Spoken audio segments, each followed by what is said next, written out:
Outstanding expense. അപ്പോൾ നമ്മൾ അഡ്ജസ്റ്റ്മെൻറ്റാണ് പറയുന്നത് കേട്ടോ. അപ്പോൾ ഒരു അഡ്ജസ്റ്റ്മെൻറ്റ് പറഞ്ഞു വരികയാണ്. അപ്പോൾ ഔട്ട്സ്റ്റാൻഡിങ് എക്സ്പെൻസ് എന്താണെന്ന് പറയുന്നത്.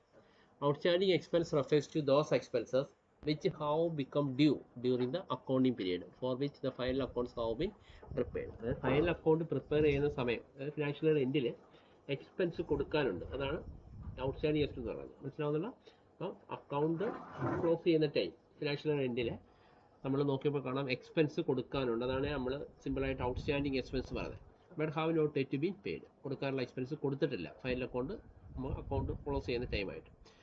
As these expense have been incurred in the earning of income during the accounting period itself. അപ്പോൾ നമ്മൾ നോക്കിയപ്പോൾ കാണാം ആ വർഷത്തെ എക്സ്പെൻസ് നമ്മൾ കൊടുക്കാനുണ്ട്. അതിൻ്റെ ഇൻകം നമ്മൾ ജനറേറ്റ് ചെയ്തിട്ടുണ്ട്. ആ വർഷത്തെ ഇൻകം ആണ്, ആ വർഷത്തെ എക്സ്പെൻസ് ആണ്, അത് കൊടുത്തിട്ടില്ല. അതിൻ്റെ ഇൻകം നമ്മൾ ജനറേറ്റ് ചെയ്തിട്ടുണ്ട്. They should be charged to the trading and profit and loss account ആണ്. അപ്പോൾ അതിന് എൻട്രി ഇടണം. അപ്പോൾ എക്സ്പെൻസ് കൊടുക്കാനുണ്ടെങ്കിൽ എൻട്രി എങ്ങനെ ആയിരിക്കും വരുന്നത്? എക്സ്പെൻസ് കൂടുമോ കുറയുമോ? കൂടും. അപ്പോൾ എക്സ്പെൻസ് ഏത് ബാലൻസാണ്? ഡെബിറ്റ് ബാലൻസാണ്. കൂടാൻ വേണ്ടി എന്ത് ചെയ്യണം? ഡെബിറ്റ് തന്നെ ചെയ്യണം. അപ്പോൾ എക്സ്പെൻസ് ഡെബിറ്റ് ബാലൻസ് ആണ്. എക്സ്പെൻസ് കൂടാൻ വേണ്ടി നമ്മൾ ഡെബിറ്റ് തന്നെ ചെയ്ത് നോക്കണം. ഓക്കെ. അപ്പോൾ എന്ത് വരുന്ന expense account to outstanding expense ആയിരിക്കും. ഓക്കെ ആണല്ലോ. അപ്പോൾ എക്സ്പെൻസ് ഡെബിറ്റ് ഉള്ള കാരണം നമ്മൾ ചോദിച്ചു കഴിഞ്ഞാൽ എക്സ്പെൻസ് കൊടുക്കാനുള്ളതുകൊണ്ട് കൂടുന്നുണ്ടോ? അപ്പോൾ എക്സ്പെൻസിനുള്ളതിനെ കൂട്ടും. ഔട്ട്സ്റ്റാൻഡിങ് എക്സ്പെൻസിന് ക്രെഡിറ്റ് ഉള്ള കാരണം നമുക്കൊരു ഇൻകമോ ലൈബിലിറ്റി ആണെങ്കിൽ ക്രെഡിറ്റ് ചെയ്തിട്ടുള്ളൂ. അപ്പോൾ ഔട്ട്സ്റ്റാൻഡിങ് എക്സ്പെൻസ് ഇൻകം ആണോ ലൈബിലിറ്റി ആണോ? എക്സ്പെൻസ് കൊടുക്കാനുണ്ടെങ്കിൽ ഇൻകം ആവുമായിരിക്കും ലൈബിലിറ്റി ആവും. അപ്പോൾ ലൈബിലിറ്റി സൈഡിൽ എടുക്കുകയും ചെയ്യും. ഇത് നോക്കിയേ, the expense account is charged to trading account, trading and profit and loss account at is a nominal account. നമുക്കറിയാം ഈ എക്സ്പെൻസ് നമ്മൾ trading and profit loss account എടുക്കും. എന്തുകൊണ്ടാണ്? നോമിനൽ അക്കൗണ്ടാണ്. അപ്പോൾ നോമിനൽ അക്കൗണ്ട് അല്ല നമ്മളിവിടെ trading and profit loss account എടുക്കുന്നത്. റിയൽ അക്കൗണ്ടും പേഴ്സണൽ അക്കൗണ്ടും എടുക്കും, ബാലൻസ് ഷീറ്റ് എടുക്കും. കഴിഞ്ഞ ദിവസങ്ങളിൽ നമ്മൾ ചെയ്തത്. Outstanding expense account is a personal account. എന്നാൽ ഔട്ട്സ്റ്റാൻഡിങ് എക്സ്പെൻസ് അക്കൗണ്ട് എന്താ? പേഴ്സണൽ അക്കൗണ്ടാണ്. മനസ്സിലാവുന്നല്ലോ? Representing the person by whom the expense has to be paid. ഏതെങ്കിലും വ്യക്തികൾക്ക് നമ്മൾ കൊടുക്കാനുള്ള ഒരു ഇതായിരിക്കും ഈ ഔട്ട്സ്റ്റാൻഡിങ് എക്സ്പെൻസ് പറയുന്നത്. അപ്പോൾ ഏതെങ്കിലും വ്യക്തിയെ പ്രതിദാനം ചെയ്തുകൊണ്ടാണ് ഈ ഔട്ട്സ്റ്റാൻഡിങ് എക്സ്പെൻസ് വരുന്നത്. ഔട്ട്സ്റ്റാൻഡിങ് എക്സ്പെൻസ് എന്താണ്? പേഴ്സണൽ അക്കൗണ്ട് ആണെന്നാണ് പറയുന്നത്. It is there for shown on the liability side of balance sheet. അതുകൊണ്ട് എന്ത് ചെയ്യണം? ഇത് ബാലൻസ് ഷീറ്റിൽ ലൈബിലിറ്റി സൈഡ് എടുക്കുക. അല്ലാതെ നമുക്കിപ്പം അങ്ങനെ ഇത് കാര്യം ഇതാണ്, ഇത് പേഴ്സണൽ അക്കൗണ്ട് ആയാണ് ബാലൻസ് ഷീറ്റിൽ ലൈബിലിറ്റി സൈഡിൽ എടുക്കുന്നത്. ഓക്കെ. അപ്പോൾ നമ്മൾ പഠിച്ചു വെക്കുന്നത് എങ്ങനെ? എക്സ്പെൻസ് അക്കൗണ്ട് ഔട്ട്സ്റ്റാൻഡിങ് എക്സ്പെൻസ് ആണെങ്കിൽ എക്സ്പെൻസ് കൊടുക്കാനുണ്ടായതുകൊണ്ട് എക്സ്പെൻസ് കൂടുന്നു, അതുകൊണ്ട് എക്സ്പെൻസ് ഡെബിറ്റ് ചെയ്യുന്നു. ഔട്ട്സ്റ്റാൻഡിങ് എക്സ്പെൻസിന് ക്രെഡിറ്റ് ഉള്ള കാരണം നമുക്ക് ഇൻകമോ ലൈബിലിറ്റി ആണെങ്കിൽ ക്രെഡിറ്റ് ചെയ്തു. അപ്പോൾ ലൈബിലിറ്റി ആണ് നമ്മൾ അങ്ങനെ മനസ്സിലാക്കി വെക്കുകയാണ് ചെയ്യുന്നത്. ഓക്കെ. എളുപ്പം എന്നുള്ള രീതി ആ രീതിയാണ്. ഓക്കെ. ഡീറ്റെയിൽ ആയിട്ട് ചോദിച്ചാൽ നമ്മൾ പറയണം ഔട്ട്സ്റ്റാൻഡിങ് എക്സ്പെൻസ് എന്താണ്? പേഴ്സണൽ അക്കൗണ്ട്, അതുകൊണ്ടാണ് ബാലൻസ് ഷീറ്റ് എടുക്കുന്നത്. എന്നാൽ എക്സ്പെൻസ് എന്താണ്? നോമിനൽ അക്കൗണ്ട്, അതുകൊണ്ടാണ് നമ്മൾ ഇവിടെ എടുക്കുന്നത് profit trading profit loss account എടുക്കുന്നത്. ഓക്കെ.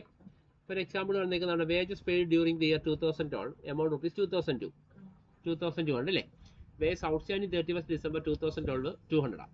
അപ്പോൾ വേജസ് നമുക്ക് 2200 ഈ വർഷം ഉണ്ടായി. ഈ വർഷം നമ്മൾ ക്ലോസ് ചെയ്തപ്പോഴത്തേക്ക് ഡിസംബർ ആയപ്പോൾ 200 രൂപ കൊടുക്കാനുണ്ട്. എൻട്രി ഇടാനാണ് പറയുന്നത്. Wages account wages outstanding entry ഇട്ടു. അത് കഴിയുമ്പോൾ കൊടുക്കാനുണ്ടെന്നാണ്. അപ്പോൾ വേസ് കണ്ടോ നമ്മൾ ആഡ് ചെയ്ത് കണ്ടോ? ട്രേഡിംഗ് അക്കൗണ്ട് വേസ് 2200 ഇന്നലെ എഴുതിയിട്ട് ആഡ് ഔട്ട്സ്റ്റാൻഡിങ് ചെയ്തു കണ്ടോ? ട്രേഡിംഗ് അക്കൗണ്ടിലെ വേസ് വരുന്നത് നമുക്കറിയാം.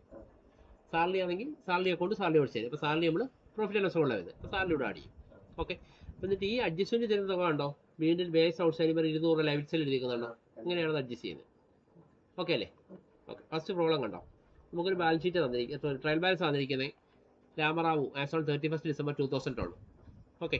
ട്രയൽ ബാലൻസ് നമുക്കറിയാം ഡെബിറ്റ് സൈഡ് അസറ്റോ എക്സ്പെൻസോ ആയിരിക്കും, ക്രെഡിറ്റ് സൈഡ് ഇൻകമോ ലൈബിലിറ്റി ആയിരിക്കും. നമുക്കറിയാം debit asset expense debit balance ആണ്, ഇൻകോ ലൈബിലിറ്റി ക്രെഡിറ്റ് ബാലൻസ് ആണ്. ട്രയൽ ബാലൻസ് നമ്മൾ ചെക്ക് ചെയ്തു.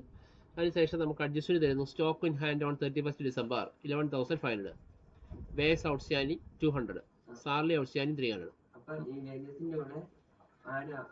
ഔട്ട്സ്റ്റാൻഡിങ് അതാണ് അവിടെ കണ്ടോ? നമ്മൾ അഡ്ജസ്റ്റ്മെന്റ് ഉള്ള ടിക്കറ്റിന് ശേഷം ഓപ്പൺ സ്റ്റോക്ക് എഴുതി 9,000. പർച്ചേസ് നമുക്ക് ട്രേഡിംഗ് അക്കൗണ്ട് ചെയ്യുന്നതിന്റെ കൂടെ തന്നെ മറ്റേ പ്രോഫിറ്റ് ആൻഡ് ലോസ് അക്കൗണ്ട് ചെയ്തു. അപ്പോൾ ഉണ്ടോ ഓപ്പൺ സ്റ്റോക്ക് മാത്രമല്ല അതേ ഉള്ളൂ. പർച്ചേസിനോട് നമ്മൾ ലെസ് റിട്ടേൺസ് എഴുതി, വേസിനോട് വേസ് ഔട്ട്സ്റ്റാൻഡിങ് എഴുതി. പിന്നെ ക്യാരേജിന് വേണ്ടി ഡയറക്റ്റ് എക്സ്പെൻസാണ്. ക്രെഡിറ്റ് സൈഡിൽ സെയിൽസ് ഉണ്ട്, അതിൻ്റെ റിട്ടേൺസ് ഉണ്ട്. ഓക്കെ. അപ്പോൾ സെയിൽസ് എടുക്കുന്നു, സെയിൽസിൻ്റെ റിട്ടേൺസ് എടുക്കുന്നു, അത് കുറയ്ക്കുന്നു. ക്ലോസ് സ്റ്റോക്ക് നമുക്കറിയാം 11,500 ആണ് അല്ലേ? എഴുതി. അതുകൊണ്ട് ടോട്ടൽ ചെയ്തു, നമുക്ക് ഗ്രോസ് പ്രോഫിറ്റ് കിട്ടുന്നു. ഓക്കെ അല്ലേ? ഓക്കെ. അത് കഴിയുമ്പോൾ ഇൻഡയറക്റ്റ് എക്സ്പെൻസുകൾ ഓരോന്നായിട്ട് നമ്മൾ എടുത്തെഴുതുന്നു. സാലറി ഉണ്ട്, സാലറിക്ക് 700, അതിൻ്റെ ഒരു അഡ്ജസ്റ്റ്മെന്റ് ഉണ്ട് 300. അപ്പോൾ സാലറിയുടെ 300 ആഡ് ചെയ്തു, 700 പ്ലസ് 300 1000 ആയി. പിന്നെ ജനറൽ എക്സ്പെൻസ് നമുക്ക് ഇവിടെ കിടക്കുന്നു, ഇൻഡയറക്റ്റ് എക്സ്പെൻസ് ആണ് 500 എഴുതി. ഡിസ്കൗണ്ട് 400 ഇൻഡയറക്റ്റ് എക്സ്പെൻസ് ആണ് കണ്ടോ? ഡിസ്കൗണ്ട് എഴുതി.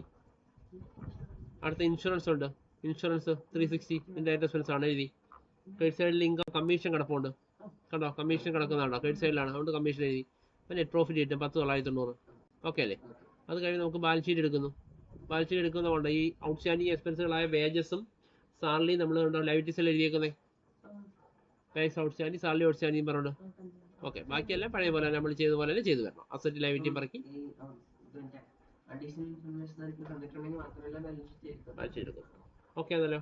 ഓക്കെ, അപ്പോൾ അത്രയും കാര്യങ്ങൾ എടുക്കുമ്പോൾ നമുക്ക് ട്രയൽ ബാലൻസ് ടാലി ആവുകയും ചെയ്യും. ഓക്കെ അല്ലേ? ശരി, ചെയ്തോളൂ.